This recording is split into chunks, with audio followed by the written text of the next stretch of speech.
morning, everybody. Welcome to my channel. This is You Too Can Be Great. I'm doing my first Love and Hip Hop Atlanta season 10 review. This is episode 10 because I'm thinking that Love and Hip Hop had been severely boring. And I know that some people said, well, people were complaining about the ratchetness and stuff like that. I wasn't one of them. I was all for the ratchetness because that's what the reality TV show is supposed to be about. What I didn't like is the whole Mona twisting stories and not really telling us the truth and trying to make shit, all that stuff. No, I liked real drama. And when the whole Mimi and Jocelyn shit was going on, that was real life drama because they ain't together.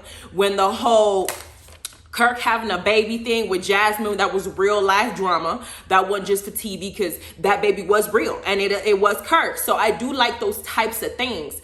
Right now, the fact that they actually changed the theme song to begin with, that hurt my soul watching it. And then to add some of the stuff that they put in there for this entire season, I thought was not as juicy as I would like it to be with regard to, you know, the drama and stuff like that. Even though there is still drama, it just wasn't enough drama. It was just kind of a little boring drama. But this particular episode, I thought it was decent. So let's talk about it because I have a few things I want to talk about. It's episode 10, for better or for worse. And we start off from what we left off last episode where we know that Judy had ran her mouth and basically told Mama D. In Judy's mind, Judy felt like she was talking to a friend. And while she was talking to her friend, she was talking shit about her own son. Now, I don't understand that mentality. I understand when I talk shit to my friends, I talk shit to my friends. I'll say things to my girlfriends about somebody else that I might not tell that person because they may take it a different way than this person who I feel knows me a little bit better. I might make a joke about how she walks or how she, things like that. But if I trust that person as a friend, I know they're not going to repeat it. But I'm not going to talk about my own children that way. My own adult children who already expressed to me that I need to stay out their business and I need to start acting more like a family member, like a grandma, like somebody who's supportive. Judy ran her mouth to Mama D and told Mama D that Yandy's first wedding wasn't real, which is the same shit that Mendice's exes were saying in the first place because the paperwork wasn't signed. So she ran and told Mama D. Mama D came to Dubai. Me not knowing that Judy's ass was the one who invited her in the first place. She came. By the way, I just woke up, so excuse me for looking a mess because I hadn't showered and everything. I want to do this review first before I go walk my dogs and do all the stuff I normally do. But then this is where we started off. So Yandy and Medici are preparing for their nuptials, and the kids, Lil Medici and Infinity, arrives. And I'm like, didn't Infinity's ass go back to New York after Yandy and Medici try to sit her down and tell her that they want her to find a job and they were going to help her pay her 2 months rent if she moved out? This is what pisses me off with Infinity. I feel like when Infinity doesn't get what she wants, she leaves as a way to punish Wendy or make Wendy or punish Yandy or make Yandy look bad. And that was something about Infinity I did not like. Now, some of y'all, I read a lot of the comments when Infinity was crying and stuff like that, saying that she feels like her mom is abandoning her, all that kind of stuff. I read all the comments people were writing on social media, and some people were going after Yandy and Medici, talking about you should never adopted her if you were going to throw her away, all that nonsense. Now, I know that this might be an unpopular opinion, but I am completely on Yandy and Medici's side when it comes to Infinity, and let me tell you why. Infinity is not a minor child anymore. When this incident happened, when Medici started looking at her sideways, was when Infinity decided to fall in love with somebody and let that person manipulate her with the family that she's now crying to be a part of. The family that she's like, I feel like I'm losing my mom. But you were okay throwing your mama's ass under the bus, talking about you're going to write a tell-all book. You were okay dating an adult who had her own kids, who had your ass up in strip clubs when you were a minor. If CPS showed up to Yandy's house, they would have taken your ass and her younger children and put them in foster care homes, a complete stranger, and she was taking you out of foster care. So I understood why Medici did not want her in the house, because he felt like what you're doing is you're testing the family that we already created, that we wanted you to be a part of. So when that mess happened and Infinity came with her attitude, like, so that means they gotta get thrown away. That means they gotta get, yes, girl, that means you definitely, if one child is the person that's going to cause issues for the other children that are to that extent, yes, I will get rid of your ass too. Because I know my husband, he has a handful of kids, literally. And there was one mother of his kid that threw him in, I've said this before in my previous review, that threw him in prison, and she bullfaced lied about to the police about what he did to her. But he's a black man, she's white, and he already had previous convictions, so he just took the L for it. And so when he came out, he said, I don't want to have anything to do with this hoe. Yes, she has my daughter, but until I'm off parole, I don't want to have anything to do with her. I got other kids that I need to pay attention to, and this bitch can't be the one to fuck up my ability to be with my other kids. So I understand that concept, having been in something like that similarly as far as what I'm going to consider. Now we see Infinity coming back to Dubai when her ass then left New York. I thought it was very reasonable for Mendici and Yendi to say, Infinity, we're going to help you pay for an apartment for 2 months. We're going to help you find the apartment. We just want you to get a job. You're 19 years old. If your ass ain't going to school, we want you to be doing something to help yourself. Does that mean that they would not help her at all after those 2 months? I don't think so. I think Yendi genuinely does love that girl. Does that mean that they're going to throw her away and she could never set foot in their house? No. Infinity could have got her apartment and she could have still come home every weekend or every other weekend to see her mom. She had a cell phone that they're probably paying for. She could have been talking to them. I mean, there's several things. It's not like they wiped her off the thing. So now that she's here in Dubai, I'm like, well, girl, well, I thought your ass was in New York. Now you're getting a free ride to Dubai. Hell, I have yet to be in Dubai. So I don't like that the whole Infinity and Yendi situation is like back and forth. I'm glad that Yendi and her talked about it. I'm glad that she came around, but I'm also waiting for the other shoe to drop. I'm waiting for something else to happen that Infinity doesn't like, and she's going to move back to New York because she don't like what's up. She's kind of immature. She behaves like an immature 19-year-old. That's generally how they behave. Now we got Jonathan arriving because Jonathan is going to be the makeup artist, and also he's close friends to Yendi. We had the dinner, belly dancing, and some fire performers and a little bit of drama. Carly, of course, still don't like the fact that Jasmine's asked her daughter has her man there.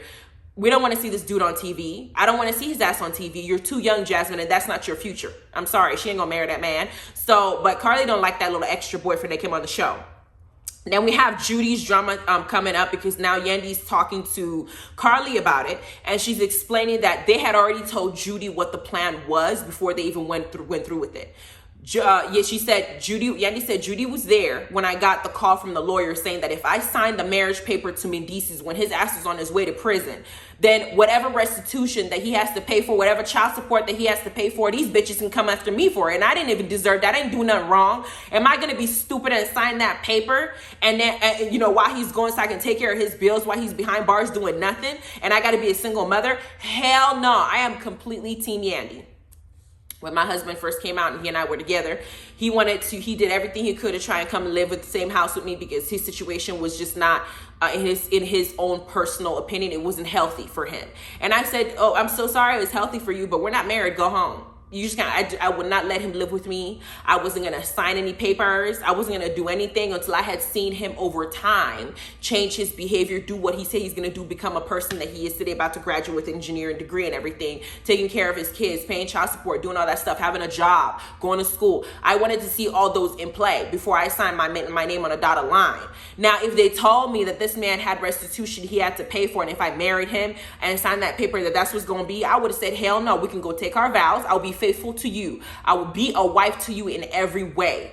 That piece of paper is not something that to me means all of it. To where we're gonna, no, I can still be your wife, live in the same house, be only with you, be married to you, be loyal to you, be committed to you to the day we die. But I'm not gonna be sitting up here dealing with all this extra government shit. I'm not doing it. So Team Yendi was very intelligent in that decision she makes. Everybody's saying, well, her marriage is fake. Now it's bullshit.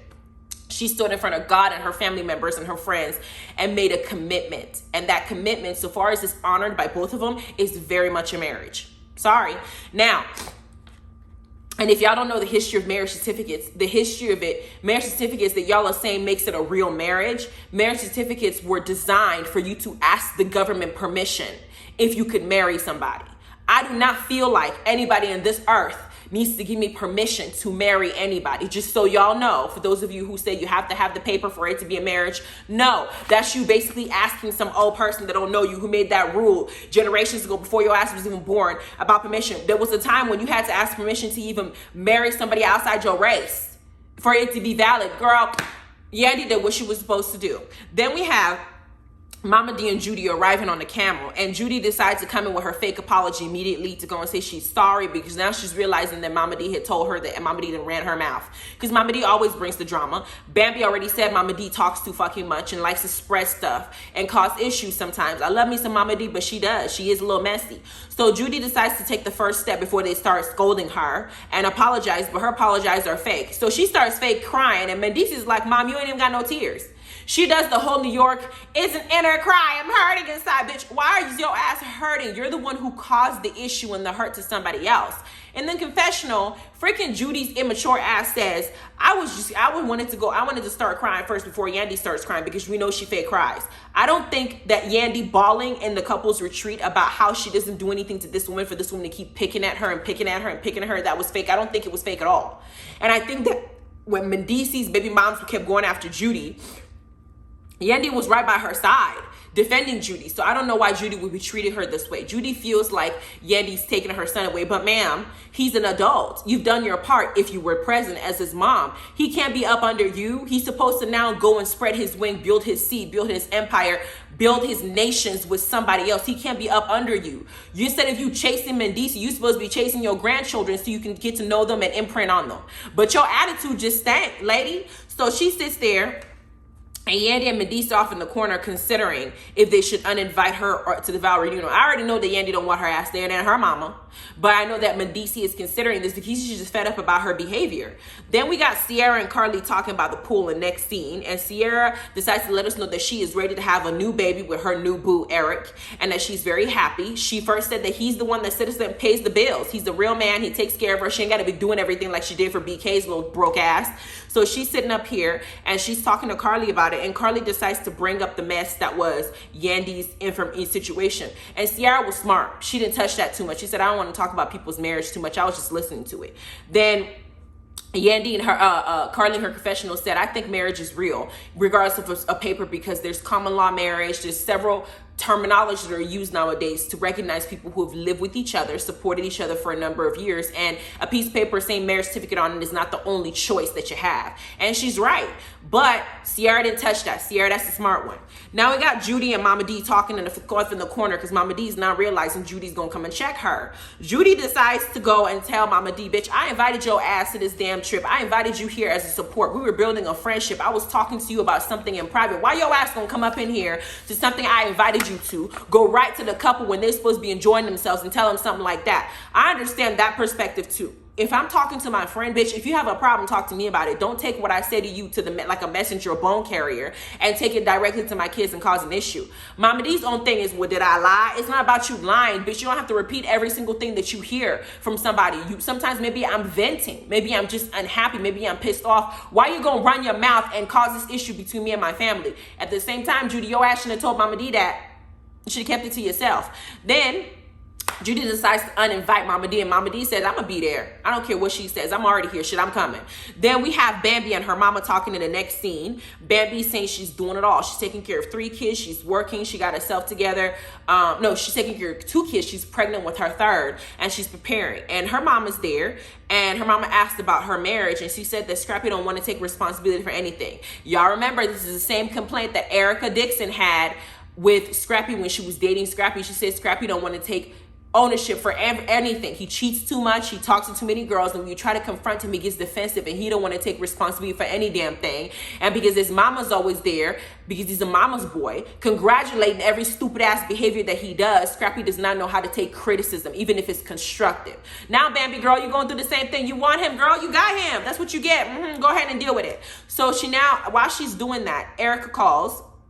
Erica Mena's at the hospital, and she's damn near going into premature labor and not wanting to call Safari because Safari's basically doing all these disappearing acts, letting her know that she's basically not priority. The family's not a priority. Safari's excuse is, I just don't want to be there because it's a negative energy. Safari needs to grow the fuck up. In a marriage, you're not always going to be happy. There are going to be some things that are going to go wrong. I didn't have fights with my husband when the kids are here. We're yelling at each other. Damn near I'm ready to cuss him out. And my husband runs to the kids' room, pack your stuff, we're leaving. I go to the kids like, stay in your room and lock the door. Don't come out here and go nowhere.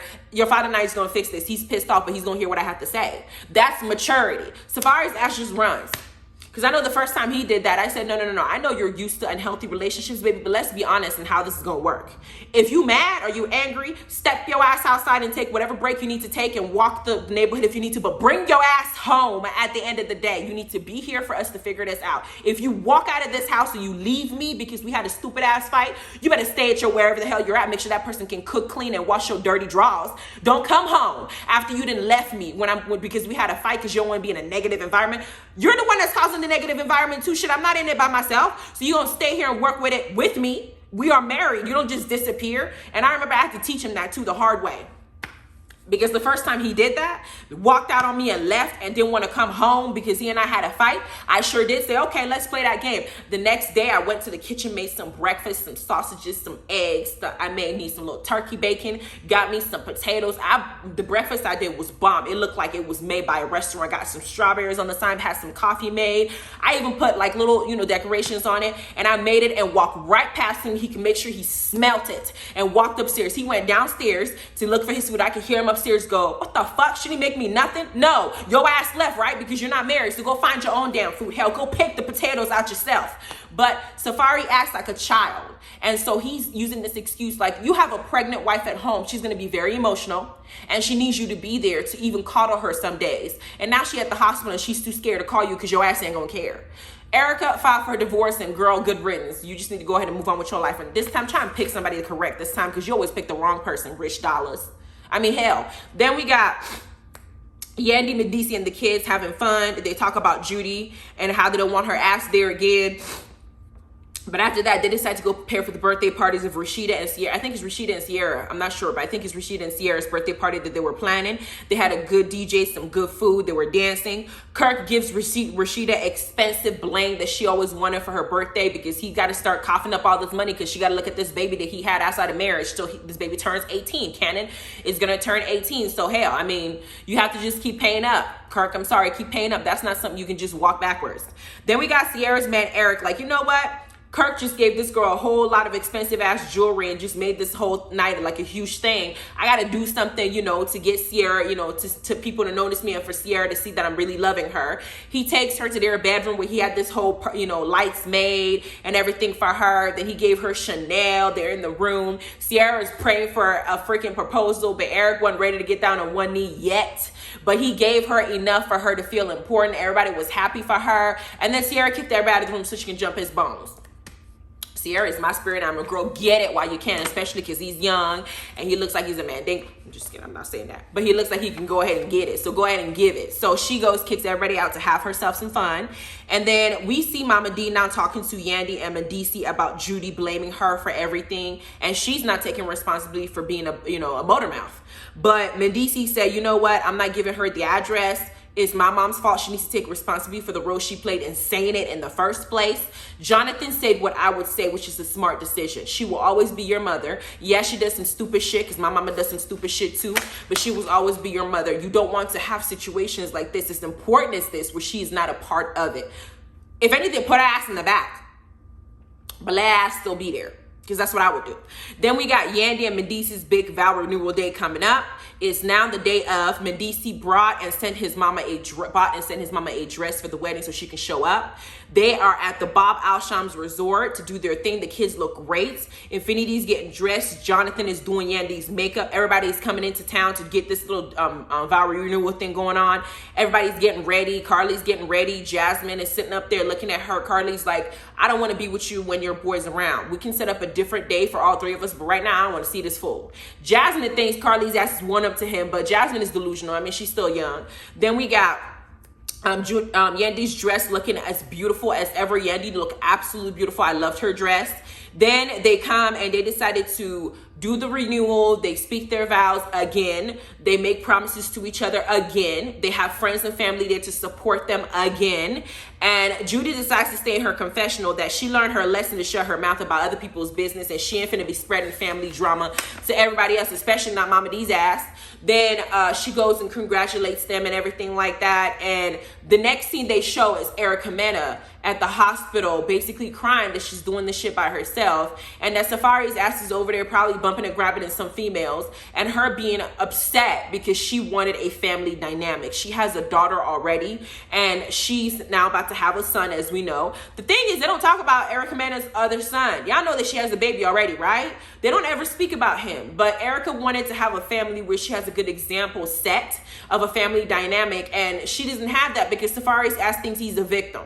So she's now crying. She filed for divorce. She never thought this would be her future. She would have done everything and anything for this to work, but we saw this divorce coming when Safari was initially the person she picked. Hell, I feel bad for Nicki Minaj having to deal with his ass for 10 years. Fuck. Safari's a handful, acts like a fucking child.